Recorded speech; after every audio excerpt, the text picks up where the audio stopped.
Well, let's try to look at the different computer generations. Onto the computer generations, we are going to look at characteristics of computers in the third generation. So into the third generation, computers were portable. Look, portability is the ability to carry. In the second and the first generation, it was very hard for you to carry a computer. It could weigh around more than 50 kilograms. But in the third generations, computers were the size was little more easier to carry. So computers were portable. So portability feature was there in the third generation. So in the third generation, computers were portable.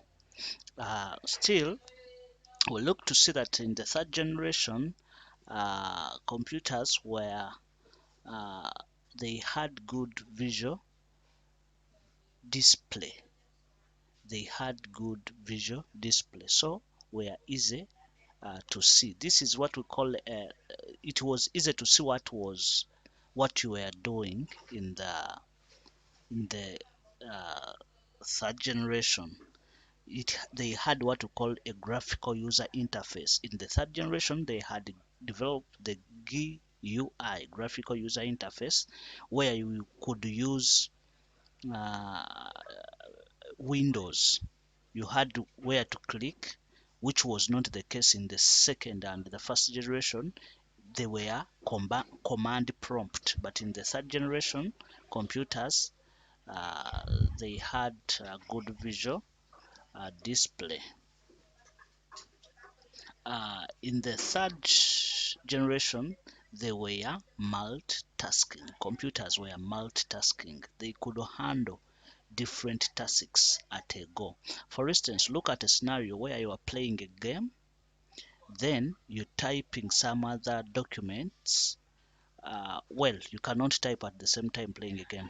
Let's say you're playing music in the background. Your computer system is converting a certain movie. Again, your computer system is doing some other uploads. Maybe you're uploading YouTube channel videos, or when you're uploading some images or photos. This is at the same time. The computer could, in the third generations, computers were multitasking. They could do different tasks at a go, or they could do different jobs at the same time.